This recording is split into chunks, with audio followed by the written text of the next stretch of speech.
keroog bi marche bi amee xam nga léegi li ma wax ne awma leçon yoo xamante ni dinaa ko jël en tout cas de la part de cette opposition bi may taxawal Sénégal boobu xaaruma opposition di ma ko sant suma agenda nag kenn du ma ko dicté man maay xool li dal suma xel ma def ko je ne hurle pas aussi avec les loups man maay xool man maa moom sama bopp man maay xool li ma def sama forme d'engagement aussi man maa koy déterminer du nit ñi ñoo ma koy déterminer donc nit aussi da ngay am sa Seydi Hadji Malick dafa am benn bés mag ñi seet si ko ne ko dañoo bëgg nga jël xeex comme ni ko El Hadji Omar Fouti defee woon parce que yaa ko doon mu ne leen dinaa leen tontu ca suba ga mu ñëw ca suba ga muy taw une pluie diluvienne mag ñi daal di ñëw seet si ko mag ñi daal di nga xam fajar gi mag ñi dañ daan ñëw jël si ko mu ànd ak ñoom julli ji ci jàkka ji mag ñi ñëw muy taw ñëwul muy taw mag ñi ñëwuñu bi ñu demee ba 11h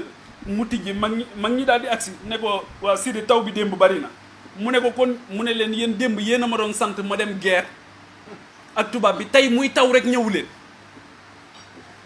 daal di ne leen bàyyi leen ma def ko ni ma ko xalaatee Cheikh Ahmadou Bamba man moom laa gëm moom laa yaakaar gars yi dañoo dajeeg moom jeewal ne ko dañoo bëgg nga jël ngànnaay xeex mu ne leen déedéet inni ujahidu bil hulum wa bi tuqa ci xam-xam lay xeexe ak ragal yàlla mën naa bañ a bokk ak ñoom ay références je ne suis pas obligé de faire comme ils le font bi may taxawal Sénégal bi may xeex mois de mars ba jël ay menaces de mort dama ko mujj yónnee maître Bamba Cissé boobu yéen fan ngeen nekkoon risque yi ma jël doon wax ci kaw xam nga ci kaw laay wax man je prends la parole ñëpp di ma dégg may xeex di jël ay risques boobu est-ce que kenn yittewoo na Pape Djibril Fall est-ce que kenn seet na Pape Djibril Fall il est qui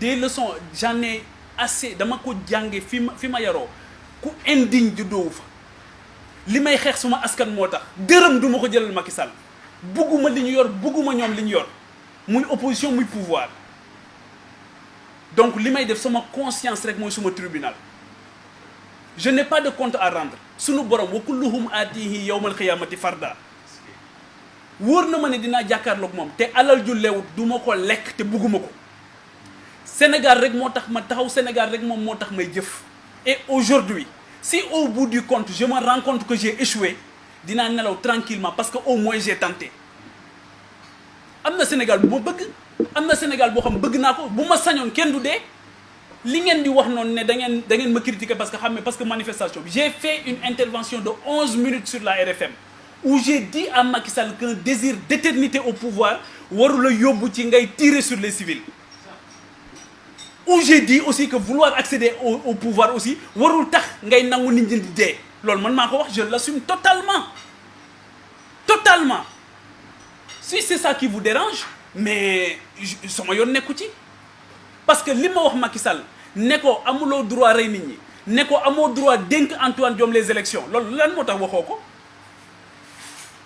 il faut qu'on soit juste aussi jusqu'au bout je ne suis pas dans la manipulation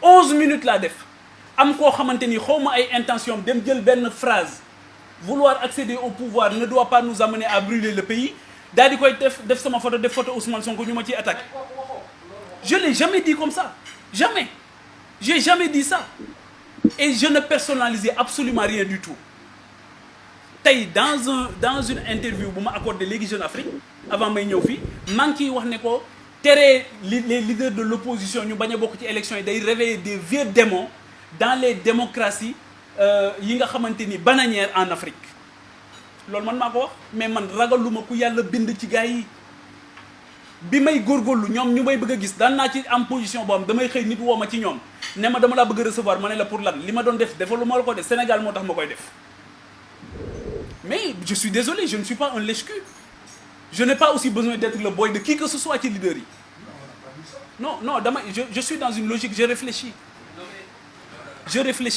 c'est-à-dire que c'est facile c'est-à-dire que on est péremptoire nan la ko waxee sax wen jaakum fasiqun bi naba'in fatabayyanu su fekkee ne indil nañ la xibaar jëlee ko ci nit ne la diw nee na nangam mais dellul nga xool li mu wax ba pare sëñ bi loolu moo gën a rafet am na ñu ma woo di wax ma ne la est-ce que déglu nga ñu ne dégloo gu ma ne dama déglu ba pare j'ai jamais écrit j'ai parlé J'ai fait une réflexion de 11 minutes.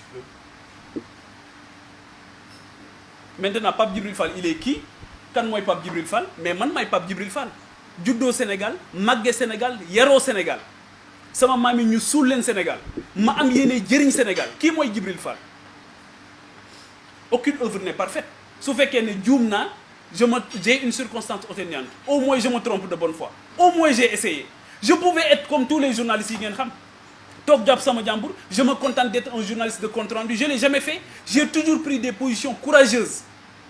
Lu ne mënoon na ma ci fekk. Su ma dee woon tey du yéen yéen a ñëw di ma jaale si. Du yéen yéen a ñëw di ma jaale si. Li sama yaay enduré bi may jël position yooyu ak sama papa enduré ko. Am ñu ma xamul ñoo xamante ni ñu nekk un peu partout au Sénégal di ma ñaanal te gisuñu ma. Donc nit soo ko bëggee ne da nga bëgg sa réew, tu ne dois pas être obtus. Et on est obtus souvent, on est péremptoire aussi. On est péremptoire, on ne prend que des raccourcis. C'est compliqué. Man, je n'ai aucune position de pouvoir. Si je neexoon ma ne naa toog ci lii may def journalisme ba tabax sama kër ba pare wala ba am oto ba pare comme ni ko ñeneen ñi defee am na ñoo xam bala ñuy dugg politique mais réglé nañ seen question basique ba pare. Moi, je ne l'ai pas fait. Je n'ai aucune position de pouvoir. J'ai jamais rien eu du pouvoir. Alors que Dieu sait que j'ai eu des propositions. Dieu sait que j'ai craché sur beaucoup de choses. Loo xam du ma ko wax. Bala ngay am nag bala ngay xas Iblis da ngay am doole jam amoon ba pare nga sujjootal suñu borom. Les formes. Juste pour revenir sur les formes de combat de M. Djibril Fall, les formes. C'est-à-dire, pour les autres, les formes, on ne voit pas, on ne s'identifie pas, on ne peut pas identifier la forme de combat de... Xam nga man sama combat lan la. Xam nga suma combat lan la. Sama combat mooy combat ñi nga xamante ni yëpp ñoom ñoo dimbali seen société. Xam nga tey jii boo nekkee ci ab Sénégal tool la. Tool bi dafa am ay waar. Il faut aussi que ñu ngir yàlla ñuy jëriñoo suñu xel tuuti. Tool bi dafa am waar. Tool bi waar bu nekk kenn ku ci nekk ak ni ngay dimbalee Sénégal. Je ne suis pas obligé d'avoir les mêmes formes de combat que tout le monde. Man yàlla daf maa jox xam joxuñu ma sax doole ju ma mën a xeexe man. Aw ma sax doole ju ma sànnee xeer. Man xam nga lan laa am. Nan laay mën a def ba yee xel yi. Nan laay def ba wëlbati jublu yi. Nan laay def ba yëkkati yitte yi. Ba nit ñi am itte ci seen réew. Ba nit ñi bëgg seen réew. Ba nit ñi mën a taxawal seen réew. Nan laay def ba su ma jëflanteeg xale bu ndaw kenn du ko mën a ger. Man loolu mooy suma combat. Mooy yow nga xam sa bopp. Ba kenn du la ger. Ba doo sàcc xaalisu jàmbur. Ba nga fonk say waajur. Ba nga fonk kilifa. C'est ça mon combat. J'ai été élevé comme ça et je ne peux transmettre que ce que j'ai. Mais nag mënuma jàngal nit nag muy saaga ndey mënuma ko jàngal nit xasse mënuma ko jàngal nit yàq alalu jàmbur mënuma ko jàngal nit parce que xawma loolu. Et je n'ai pas attendu aujourd'hui la presse pour servir. Bi may nekk université j'étais le président de l'association des étudiants du CESTI. Partout où je suis passé ça bu ñu nee jokkal seen communauté Pape Djibril Fall dafa jógoon taxaw depuis école primaire. J'ai toujours été dans ça loolu la ma yàlla nattoo. Donc tey jii maa ngi jéem est-ce que tu vas y arriver est-ce que tu vas pas y arriver loolu moo tax may wut nit yi nga xamante ni bokk naa ak ñoom gis-gis te tey jii li tax ma sant suñu borom mooy lii bi ma jógee di ci dox ñi ma ci àndal mooy ñi ma doon tëddal benn nekk ci université.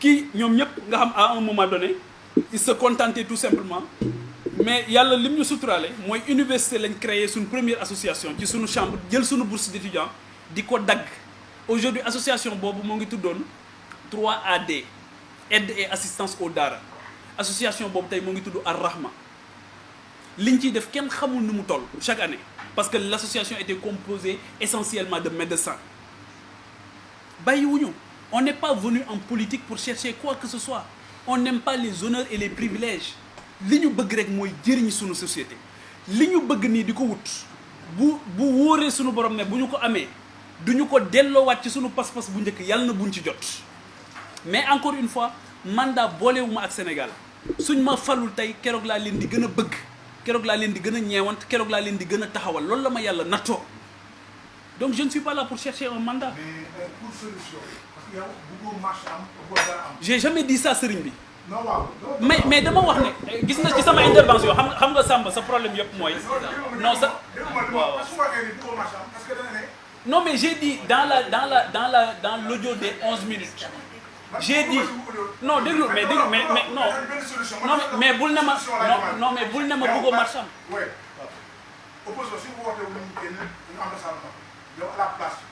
xam nga ce que je propose mooy qu'on laisse les gens marcher tranquillement dama wax keroog ne et c'est ça que j'ai réitéré dans Jeune Afrique tout de suite dama ne l'effort qui est déployé pour interdire autant d'efforts devraient être déployés pour encadrer dama ne keroog ci interview boobu dama ne moo tax dem leen déglu interview bi ba pare bala ngay wax dama ne bàyyi leen nit ñi ñu wax seen xalaat sinon di leen ko jëf ku waxul xalaatam jëf xalaatam c'est ça que j'ai dit mais on m'a fait un faux procès.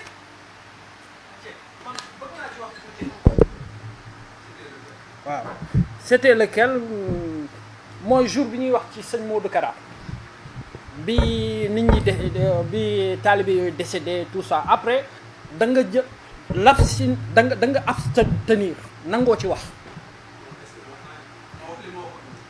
non ba boo xoolee aha waaw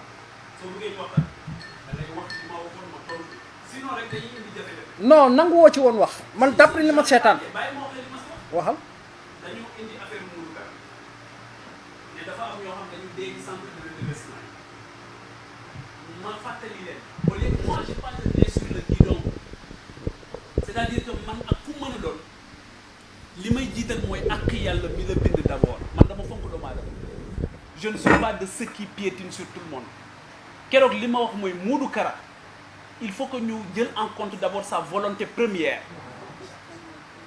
j'ai situé sa responsabilité je ne suis pas c'est-à-dire que du ma talibé Kara jëflantewuma ak moom xaw ma ko nii li nga am nii ci man moom amu ko ci man benn yoon lañ daje man ak moom Touba TV la woon j'étais invité dans une émission mu fekk ma fa donc loolu ma réglé ko d'abord bi ma ci waxee dama ne centre de redressement yii l'État est au courant que les centres de redressement existent il y en a même des gens de l'État qui payent Modou Kara pour mu jël seen doom yi foofu nga xam drogué wu nañ ba nekk ay clochards pour ñu defal leen ay cure de désintoxication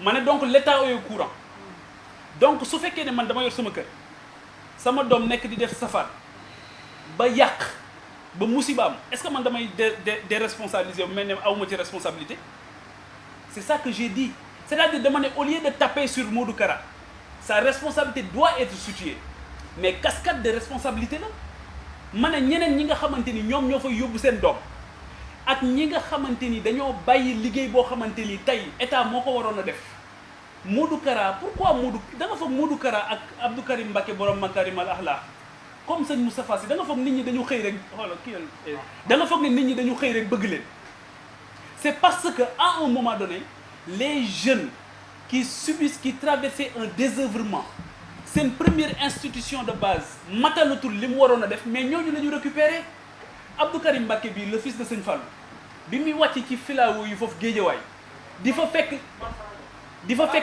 waaw di fa fekk ñooñu mu doon fa fekk ñuy drogué di tux yamba ñëpp bàyyi leen mu ñëw di jaxasoo ak ñoom boobu melagul nii mu meloon na il en a repêché un bon nombre da ngay dem ba toll foo xam ne affaire yi da lay jéggi dayoo et c'est à partir de ce moment où l'État doit accompagner ses initiatives et ses volontés comme l'État français a accompagné l'initiative de Abbé Pierre en 1954 bi jur la fondation Emmaüs c'est ça que Abbé Pierre faisait mais il y a eu un accompagnement de l'État parce que c'est un État responsable au Sénégal c'est un État très irresponsable qui a regardé faire et il y a eu des dérives ma ne wax lii wax la ca des j'ai situé sa responsabilité mais j'ai dit aussi à l'État d'assumer toute sa responsabilité dans sa part de mission parce que nous avons un État exclusionniste c'est ça que j'ai dit dans cette affaire-là. donc man dama lay gën a ñaax rek. merci beaucoup. ça veut dire que vous êtes un jeune vous êtes pertinent ça je le sais yàgg naa la suivre man dama lay wax rek dama lay gën a ñaax rek nga gën a góorgóorlu. incha allah merci éviter li corrompre parce que Sénégal li ñu fay corrompre dafa bari. da ngay jóg une heure rek même Thierno bokkul sax à un certain temps man xamee du ma ko. sëñ bi bàyyil jàmbur nag nekk. non non ah mais quand même. Ouais, mais mënoo yor sa guillotine rek di dóor nit ñi. parce que man am na loo xam ne boo ko gis man. Non mais quand même, mais moi aujourd'hui j'ai pas demandé à rencontrer les gens. Non non, j'ai pas demandé à rencontrer les gens pour jël ñeneen ñi tamit di casser du sucre sur le dos. Franchement, su ma sañoon du leen tudd. En tout cas, on est fiers de vous avoir.